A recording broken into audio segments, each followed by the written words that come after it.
Saya baru dapat. Nanti pulang ke rumah saya gantung di dinding. Anak saya, cucu saya akan bertanya nanti setelah 20 tahun lagi.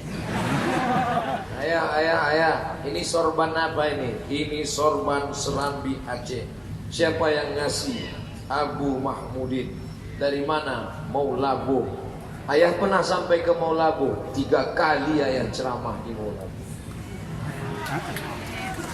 Siapa yang bawa ayah ke Maulabo? Yang membawa ayah ke Maulabo namanya kawan ayah. Sama-sama dulu di pesantren Darul Arafah Medan. Sama-sama kami di Kairo, Mesir. Sama-sama pula nanti kami di surga bersama Nabi Muhammad SAW. Istiqomah kami berteman, baik dalam keadaan berduit maupun kiri. Istiqomah kami bersahabat, baik dalam keadaan susah maupun